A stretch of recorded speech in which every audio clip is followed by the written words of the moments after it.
Hello, my name's Adrian Goldberg and welcome to Byline Radio, or if you're listening on Catch Up, the Byline Times podcast. This time as Ukrainians celebrate what's known as Greek Easter, that's Easter in the tradition of the Orthodox Church, Russia has been sending deadly gifts, missiles aimed at apartment blocks, which have killed at least 8 civilians, including a 3-month-old baby.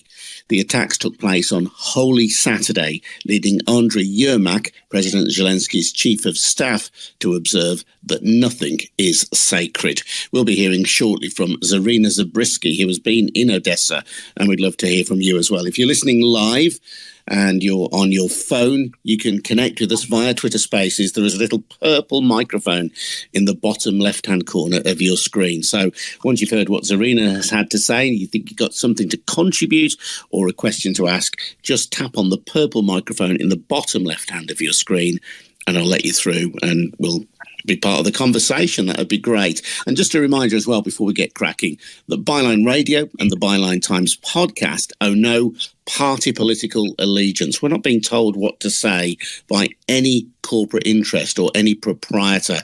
We can tell it like it is without fear or favour, highlighting corruption and wrongdoing, because we are funded by ordinary readers of the Byline Times, which is our wonderful monthly newspaper edited by Harvey. If you take out a subscription, or better still, a membership to the Byline Times, you're not only getting that great newspaper, you are helping to fund Byline Radio, the Byline Times podcast, and our brilliant news-breaking website, bylinetimes.com, which is where you'll find details of how to subscribe. That's bylinetimes.com. Let's welcome then to the conversation Zarina Zabrisky, who has been writing about the Russian invasion of Ukraine for the Byline Times and other outlets as well. Zarina, welcome along. Can you tell us exactly where you are, or roughly where you are at the moment? Yes. Hi, Adrian. Good to talk to you again. And thank you, everybody, for joining. I am actually in Odessa at this moment, and I'm very happy that I am here to be able to tell the world about what is happening here. And it's simply horrible.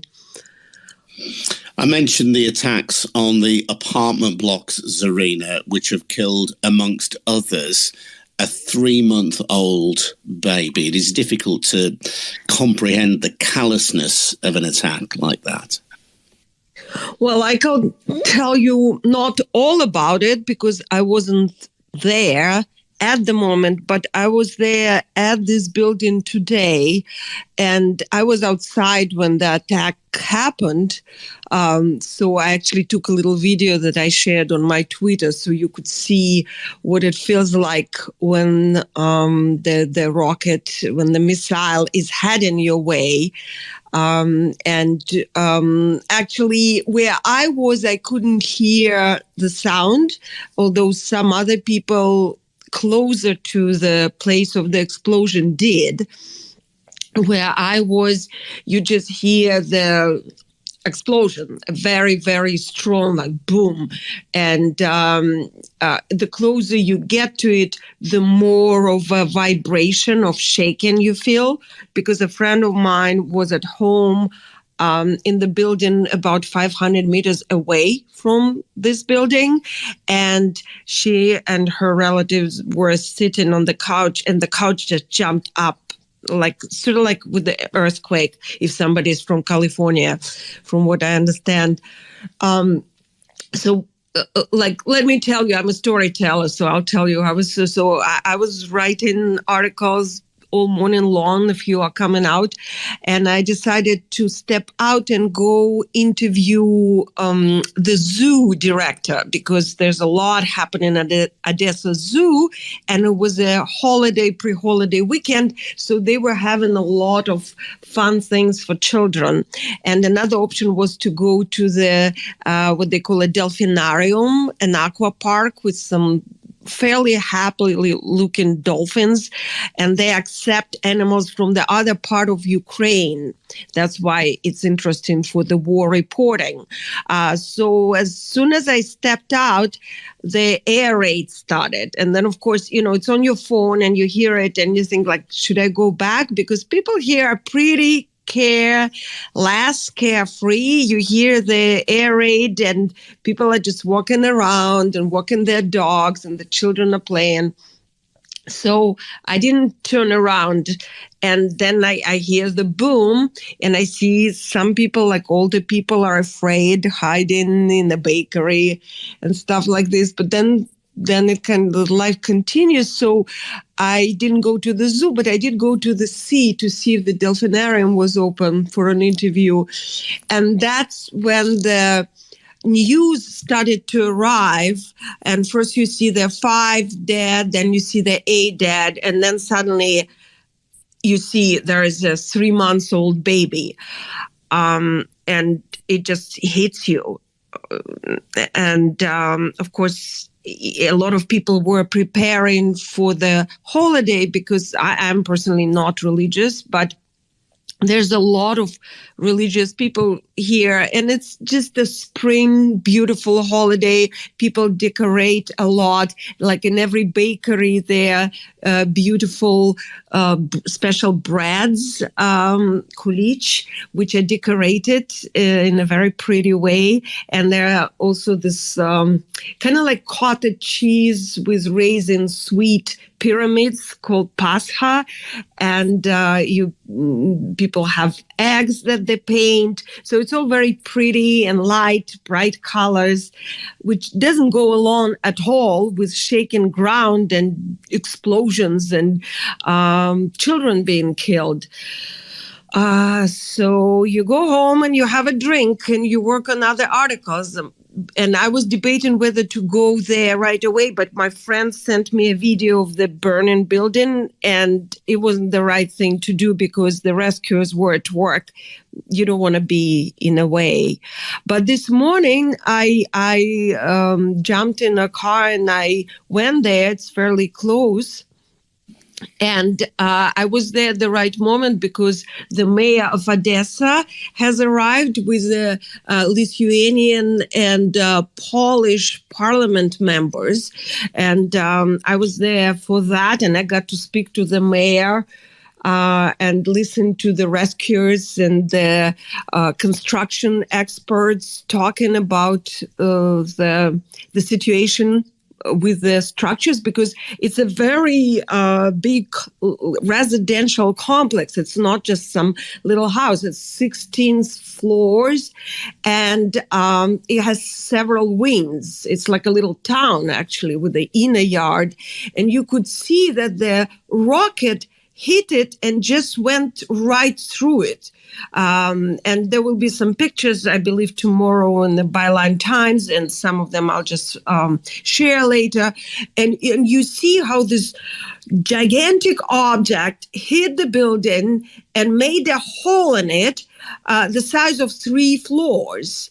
And you see how things are sticking out of it and hanging out of this hole.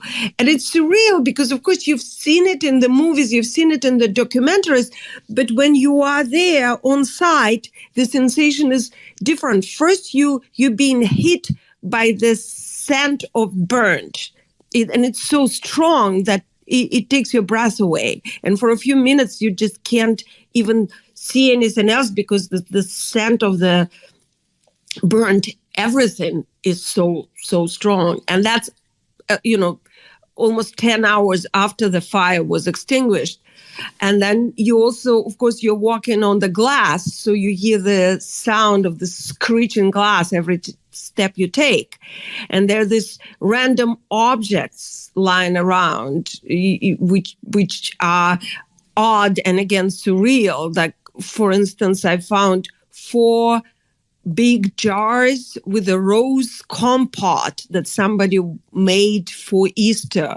Or there was a little dumpster, and in it you see like some shawls and some books and things that just a few hours ago belonged to somebody's apartment. So I got to speak apart from the mayor, and the interview is forthcoming in the Byline Times tomorrow. But I also got to speak to regular people who lived in this building and were there at the time. So there was this young man who was taking a bath at the time. You know, the job market is really down, and people don't have regular jobs. So I guess he was decided to take a bath when the air raid started, and then the rocket hit. So he called his girlfriend in because that's a safe place to be. And they were just 2 apartments away from the apartment that got completely destroyed, and where the young mother, she was 28-year-old, beautiful, beautiful young woman, a journalist, actually. I did a little research on her. Her 3-month-old baby, Kira, and the mother of the young woman were there, and their cat. And the cat survived because the cat got stuck between the cushions of the couch. But the husband stepped out to get something at the store, just, like a random little trip to the store, and then you come back and your whole family is gone. And it's such a story, Zarina. And I heard the father actually being interviewed on the BBC a little earlier on. It's absolutely a heartbreaking situation. And in the context of war and this particularly brutal and bloody invasion, what you're describing is an horrific scene. And I'd recommend people just go and have a look now at your Twitter stream at Zarina Zabrisky, and they'll get a sense of the devastation of this apartment block. And I know you'll write more for bylinetimes.com tomorrow. I just wonder how significant in this brutal picture the fact that it's Holy Saturday was. I mean, people would always feel anger and resentment at loss of life like this. Does the fact that it's happened at the holiest time of the year in the Orthodox calendar, does that add a layer of additional anger and resentment? Oh, absolutely. Absolutely. Every remark I heard from people, both faithful and not, was about what an Easter they gave us. It's a holiday. It's Easter in the Christian world is a well-known holiday, right? It's about the resurrection. And even if you're not a believer or if you of another faith, the symbolic meaning you can't miss. They killed the resurrection. And I can tell you it's not the only place that they hit. And I did walk around and looked around, and I did not find any military objects or infrastructure there. So it's just a residential quarter. And after that, I went to a cemetery, and that was another place that they hit. And there's no explanation, no rhyme or reason. And some people, I'm not a military expert and certainly not an expert on missiles or their trajectories. So there are various theories, and I'm not going to go into them. But the fact is a fact that you come to a cemetery where people go traditionally to pay tribute to their deads on the Holy Saturday and on Easter. So it's decorated with this paper flowers and a lot of like karugli, I don't know what it's called, like some sort of fabric with the churches painted on them. And you see that on the graves, on the crosses, actually, on Orthodox crosses. Only those crosses are laying down in the ground and they are broken. And again, there's this very, very harsh stench almost of the burnt. And you don't want to think at the cemetery what has burnt there.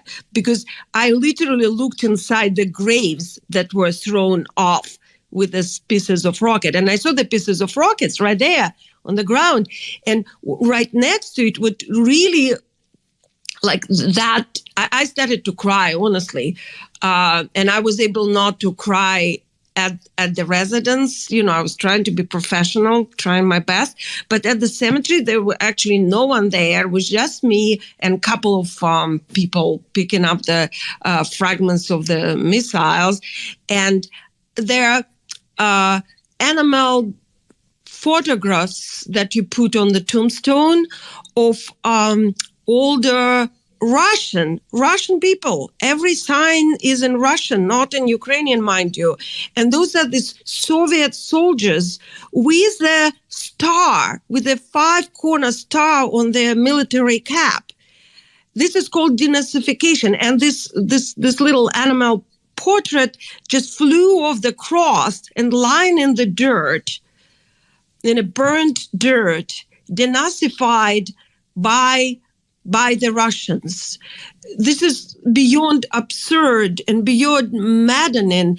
And I didn't make it to the monastery, but apparently they also hit an area very close to a monastery, which I believe is an orphanage. So they kill people, they kill children, they destroy the cemeteries with the dead, and they hit the sacral institution.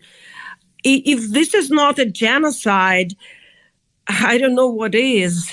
And the argument that it is a genocide is about Putin's apparent desire to erase Ukraine as a distinct nation, to erase the Ukrainian language as a distinct language, and effectively to absorb Ukraine within Russia. So it doesn't mean the death of every Ukrainian, but it does mean the erasure of a Ukrainian identity.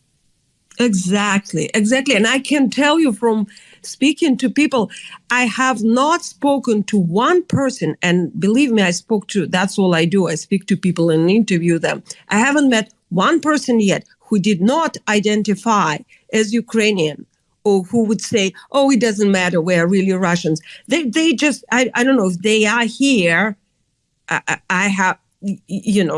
They're certainly silent. And this is Odessa, and Odessa is a Russophone city. Everyone here is, well, not everyone, but you have to understand, like with the language situation, everybody does speak Ukrainian. They're fluent, but they traditionally, historically, have been speaking Russian at home.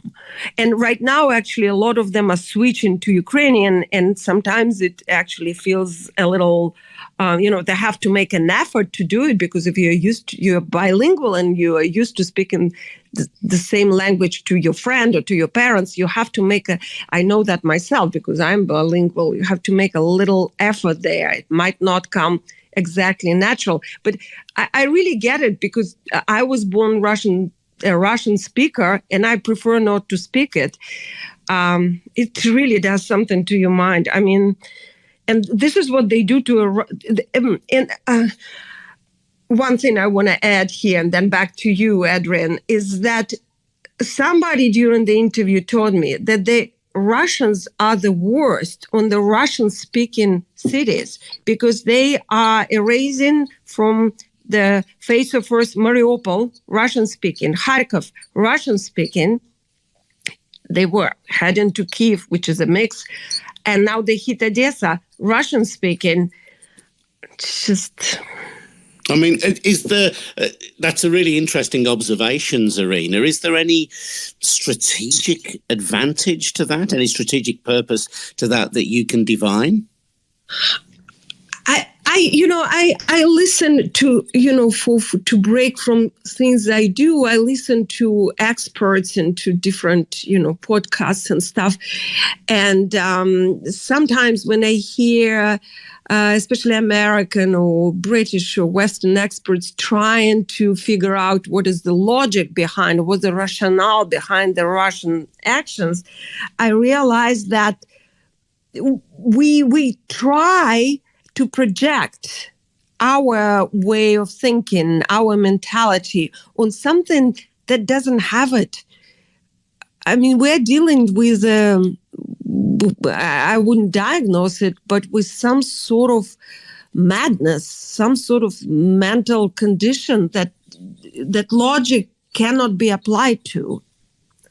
When we spoke a few days ago, Zarina, and I know that you weren't being overconfident in this regard, but it seemed as though the attack on Odessa had diminished, and if anything, Russia was scaling down its operations in Odessa. But this now seems to be an attack with renewed vigour, a form of terrorism against the civilian population. And I discussed briefly with you the fact that if Odessa should fall to Russia, there is the fear that eventually there will be an ability for Russia to join up with the Russian-speaking part of neighbouring Moldova, an area called Transnistria. And this must be the fear that eventually Odessa may fall, and this will help to form part of this Russian-speaking corridor that presumably Putin wants to control. Yeah, I know that they just came up with it officially. That was a bit random because the general that expressed this intention is not widely known. It's not exactly clear who he is, and the Kremlin refused to comment on that. And I shared that on Twitter, somebody else's opinion, because it was beautifully expressed, that this might be the diversion, the tactic of disinformation, because they are really right now focusing their effort, military speaking, on Donbass. Everything is in the east. And because we in the West have a habit of just echoing or parroting everything that they say, just because that's the way our media works. Like the president said such and such, and then the newspapers are going to echo that, and the headlines will read President Putin has declared blah blah, like not to storm Mariupol. And of course, it's the furthest away from the truth, because they don't stop. There are no ceasefire. The action continues there. So they do that a lot. And my sense was that they just came up with it because it's one of the options, and they don't know themselves what they are doing. And what this general, I forgot his name, Ruslan something, said doesn't make any sense either, because he said that in Transnistria and Pridnestrovia, the Russian speakers are being suppressed, which is absurd, because there are Russian peacekeepers there. This is the most pro-Russian, and I would say even pro-Soviet area. And I just went to Moldova and spoke to people who live in Moldova and some journalists there, and they all confirmed that this is the most pro-Russian area. They only speak Russian, and there's absolutely no abuse of Russian speakers in that area. So that's just another bluff. The latest big political development, I'm not sure if you're aware of this, is that there may be a visit from two top US officials to Kyiv. There's a suggestion that the US Secretary of State Antony Blinken and the Secretary of Defense Lloyd Austin might visit Kyiv. I don't know if that's actually happened yet. This was supposed to be happening today. So has that happened? Do we know any more? And Zelensky announced it, but the United States was a degree more cautious about confirming that this visit was happening. To be honest with you, I of course heard about it, and I was looking for it. But today I was running around between the explosion site and the cemetery, and half of the day spent actually before I wasn't, but today I was hiding during the air raid and writing this article. So I haven't seen the update on that yet. It didn't, let me put it this way, it didn't show up in my channels. And it's also possible, I know that the Americans didn't want to advertise it for obvious reasons. So we might just hear about it as an aftermath. I'm not sure. Yes. Well, clearly Zelensky is keen to play it up because I suppose it underlines how seriously the world's or the West's greatest superpower is regarding this conflict. The United States is keen to play it down at least, I presume, until they've got in and got out again, because he doesn't want to draw attention to the fact that they might be in Kyiv, because that could potentially make them targets. Boris Johnson, the UK Prime Minister, has talked about sending tanks to Poland, which would then allow Poland to send its tanks to Ukraine. And I presume this is based on the idea that as a NATO country, the UK doesn't want to be seen to be supplying aggressive military hardware directly to Ukraine, but they're kind of bending over backwards to avoid provoking Russia. But it's clear that the West supports Ukraine, is supporting Ukraine militarily. Really, what's the difference? How is that seen in Ukraine? I don't know, Adrian. A lot of things, in this politics do not make sense to us. And at this point, I agree with you completely. I don't see the point. I didn't look into details. There might be one factor, but it might be just my fantasy. I know that some of the weapons and some of the equipment that is being sent from the Eastern European countries in exchange are of the old Soviet built. Mm-hmm. And that means that the Ukrainians know how to operate them, because the most modern ones they might not be familiar with, and it might just take too long for them to train them. Okay, yeah, that might make sense, because, the UK has provided anti-tank weapons, portable anti-tank missile launchers, lightweight air defence system missiles. So it's not as though the UK hasn't already provided some hardware. And I wasn't sure if it was a distinction between hardware that is determined to be defensive in nature or aggressive in nature. But as you say, it may just be simply because this is the technology they might get from Poland that they would know how to use. It's just a guess. I will have to look into it, because I heard it about some weapons, but I can tell you about the weapons. I believe we talked about it last time, but it just keeps coming. Whenever I speak to anyone, it could be a child or an old babushka or anyone, and you ask them, what do you need? What do you need? How can we help you as the world? I like to ask this question so I know what to tell everyone, so we as the international community can help.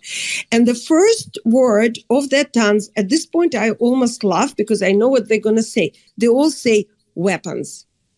Nobody says, later they might think about there's medicine that they need, and there is certain humanitarian aid. And if anybody is interested, by the way, I met enough refugees and went to enough humanitarian aid centers that all need help, because I know that we as common people can't get heavy duty weapons, but we can help donating to the charity.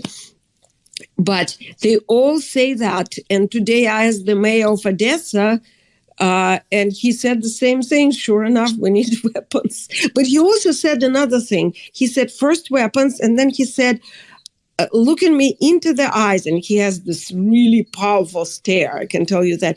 And he was you could tell that he was grief-stricken. I took some pictures. I'm not a very good photographer, but you could see the grief in this person's eyes. And he says, I want you to tell the truth to the world. I want you to tell them that they're just killing us. It was so powerful. Absolutely. How did Boris Johnson's comments go down? You'll know the UK Prime Minister has been in India, but he was asked about whether the war might continue until the end of 2023, the end of next year. And Johnson said the sad thing is that is a realistic possibility. He also raised the possibility, grim and tragic though that would be, that Russia might eventually win the war.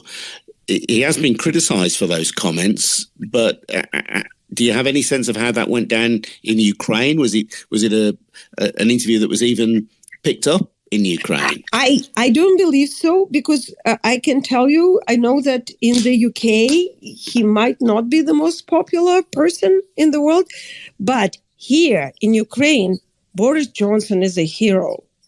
They love Boris Johnson.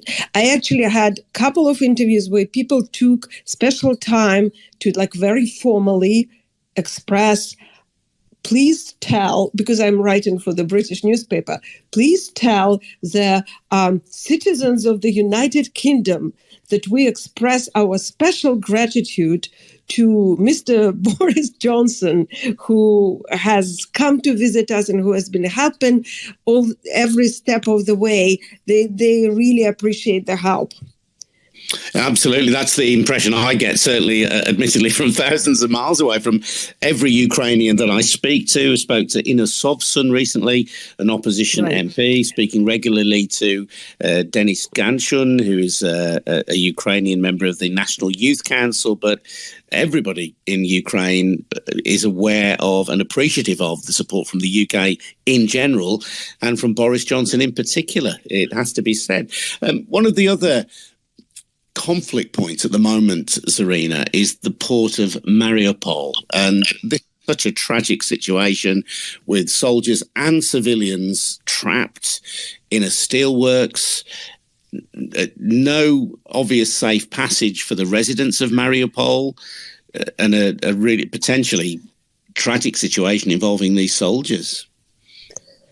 Yeah, it looks really bad, and not just the soldiers, but the civilians as well who are there. Unfortunately, I don't have much to say about that other than what you already know. I follow my channels. They say pretty much, the same.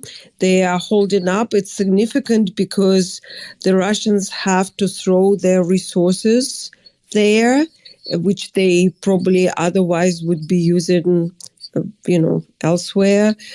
But at this point, I heard several guesses, including even the wild theory that Putin will decide to nuke the site. But I think it's an extreme. It doesn't. But yeah, it's. I mean, in case people don't know, Zarina, it's just although there are soldiers besieged there are civilians hiding in tunnels beneath this steel plant, and some of them say they've been there for 50 days, obviously running out of provisions if they haven't run out already.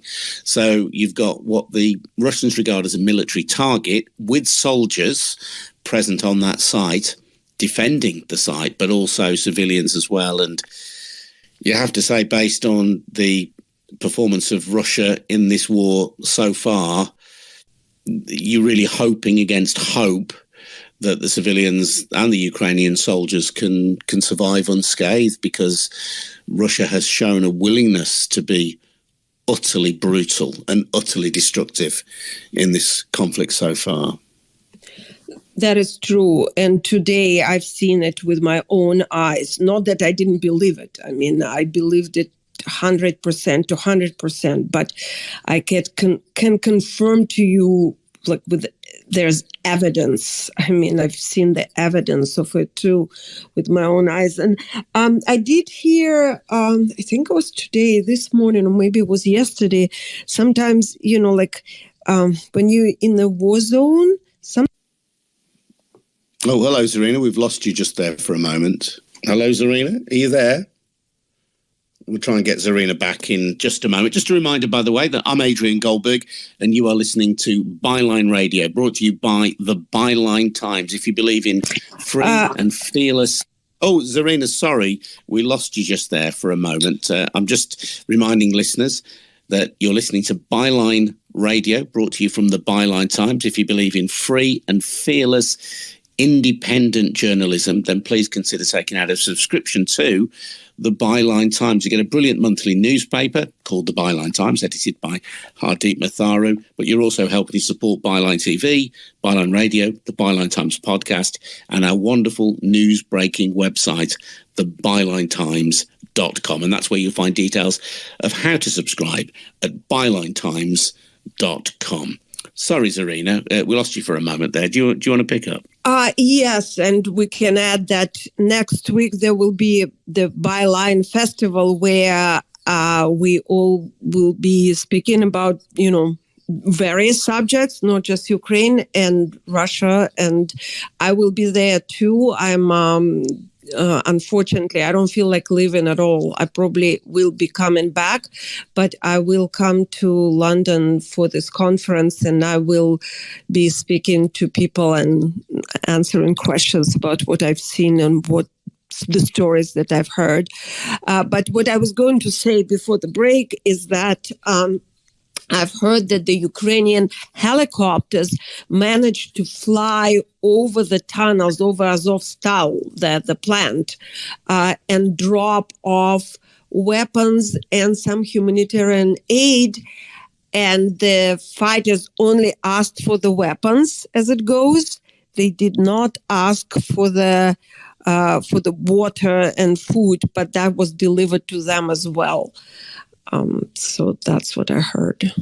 Yes, and there are concerns about the ongoing threats to that particular steelworks. Just to follow up, by the way, on what you said, Zarina, I should say if you're listening live on Byline Radio and you want to join in the conversation, if you want to ask Zarina a question about what she's seeing on the ground in Odessa, if you want to make a comment, then there is a little purple microphone in the bottom left-hand corner of your screen. Just tap that to request access.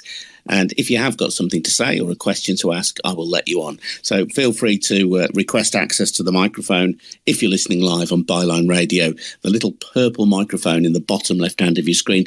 If you're listening on your phone, just tap that to request access and we'll let you on. But just to pick up the point that Zarina was making about the Byline Festival, that's next weekend as we speak. So that's running between the 29th of April and the 1st of May at Portobello Road, the Acklam Village Market in North Kensington. And it's billed as a mix of inquisitive journalism, free speech, comedy, music, and all-round entertainment. Got a fantastic guest list, by the way. The likes of Rio Ferdinand, Joanna Scanlon, Sanjeev Bhaskar, Jonathan Pye, Asif Kapadia, the filmmaker, Don Letts, the great punk rock DJ, Carol Cadwallader, Bonnie Greer, Ian Lucas, Otto English, Musa Akwanga, Anthony Barnett, Dawn Butler MP, Peter Tatchell, and the Citizens of the World Refugee Choir. It's going to be a brilliant, brilliant weekend, and I'm going to be broadcasting there for Byline Radio on the Saturday. So do check it out. Go to bylinefestival.com. That's bylinefestival.com. Phil has joined us. Hello, Phil. Welcome to Byline Radio. Welcome, my friend. Hello, and I wanted to ask a question. First of all, thank you, Zarina, for that incredibly heartbreaking report from Odessa, and I'm sure it's put you at considerable risk actually just going there, so thank you for doing that. And in just asking this question, I hope this doesn't take this at too much of a tangent, but it has just come up in saying that in the exit polls in France that Macron probably will be re-elected, which I think we're all breathing a sigh of relief about that we've not got Le Pen. Will that mean anything for the NATO alliance in terms of supporting Ukraine and particularly in terms of what it perhaps might have meant if Le Pen had won instead? Well, certainly. And I also I have the Telegram messages coming up and I tend not to read them when I speak, but I did see that she has recognized her defeat. And like you said, sighed with relief is exactly the right way I think we all feel, and especially for Ukraine as well, because it's not a secret to anyone that Le Pen was siding up with Putin, this whole $9 million euros. story from a few years ago. And again, Zarina, sorry just to interject there. In case people don't know, the party that Marine Le Pen represents, now called, I think, Rassemblement National, previously the Front National, the National Front, received a €9 million loan from a Russian bank, which has now gone into some form of administration or liquidation. It certainly doesn't function as a bank anymore. And her argument was that, well, no bank in France would lend us this money, so we needed to look elsewhere for it. But of course, she had shown significant warmth, I think it's fair to say, towards Vladimir Putin. And many observers would say there is no way that a loan of that size to an overseas political party would have been sanctioned without some kind of authority, or at least a nod and a wink from Putin. So there were severe question marks over the attitude that Le Pen would take towards the NATO alliance had she been elected. And in fairness, over the years, and I did a fantastic podcast, people should go back 2 or 3 podcasts and listen to my interview with Philippe Auclair, who is a UK-based French sports and political commentator. But he said, really, a leopard doesn't change its spots. She was taking a much more conciliatory tone towards NATO and towards the European Union as well. But in reality, the feeling was that had she become French president, then that element of NATO, the French element of NATO, as it were, and bear in mind this is a nuclear power, would have been under some considerable pressure. So, I mean, I think there is certainly a feeling, Phil, that this is good news for Ukraine in that nothing will change on the face of it as a result of this election. Yes, I that's a great commentary. That's exactly what I was going to answer to. Yeah. Sorry to steal your thunder then, Zarina. That's me all over that. No. Thank you.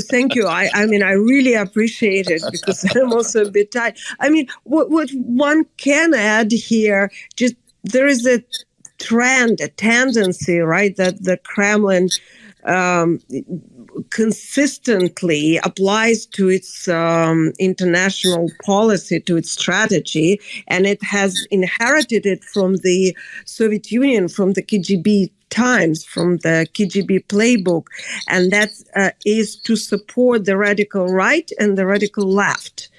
And by doing this, to sow the discord and to split the society. So whenever you see the very, very radical right or very, very radical left, you scratch it for 5 seconds as an investigative journalist, and the Russian roots or some Russian banks, or like in that case, some Czech bank in Czech Republic with the Russian roots will come up.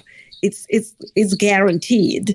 So, of course, anything of this sort for obvious reason would be horrible for the whole democratic community, I think. National, yeah. Phil, anything else to add before we let you go? Not really, other than Vive la France and Slava Ukraini. Okay, Phil. Thank you. Well, listen, Zarina, it's been great getting your latest update. And obviously, you've got a lot of work to do, including writing some fantastic articles for the Byline Times. And you can read those at bylinetimes.com. I would also urge you to follow Zarina on Twitter at Zarina Zabrisky, and she's also got a website as well. Is it zarinazabrisky.com? Is it as simple as that, Zarina? It is. I haven't been updating it very much lately. I would recommend people to go, if you are interested in this subject, to go to my Twitter, where I do try to do daily updates on the situation. And yesterday was the first day when I couldn't do it. After this baby was gone, I just couldn't do it. First time in 58 days. And also on my Medium, which is also Zarina Zabrisky, I post there some stories that are either too long or too many pictures for the Byline Times or other editions. So you can find the eyewitness stories there. And the last story that I have shared is a story of a girl, of a young woman from Mariupol. And it just broke my heart. She was so beautiful inside out. And that story, if you want to read anything I've written lately, read the Mariupol story. It's just something else. Yeah, but there are other stories too as well. So each and every story. Right now, I'm working on the story of 3 men from Kherson, and there was this family, a brother and a sister from Volnovakha, and Chernobyl, and people from Kiev. I mean, I want to write all of these people's stories so people could see what is happening to them. You know. Absolutely, yeah. If you do want to check that out, go to ZarinaZabrisky.medium.com. That's ZarinaZabrisky.medium.com. But of course, as this is Byline Radio, most of all, would urge you to read her at BylineTimes.com. And I'm really grateful to you, Zarina, for not only, as Phil says, sort of putting yourself on the line by going there, but for speaking so passionately and eloquently and bearing testament to these lives. Really, really great to have you on, and we'll try and get you on as much as we can over the coming weeks now that we've mastered the technology. It's always great to hear from you. Thank you. Great. Thank you so much, Adrian. It's great to hear your voice, and it's great to hear from you, and your commentaries help. And thank you, everyone who took time to listen and to be here and follow, and most of all, following this tragedy. And it means a lot to people in Ukraine. I tell everyone that they got the support and they really appreciate it. So on behalf of the Ukrainian people, huge thanks to everyone who took time to listen and who cares. Zarina, thank you so much indeed. Just before we go, a reminder of that festival coming up next weekend, the Byline Festival 2022 at Acklam Village Market on Portobello Road in Kensington. A mix of inquisitive journalism, free speech, comedy, music and all-round entertainment. You can get your tickets for that at bylinefestival.com.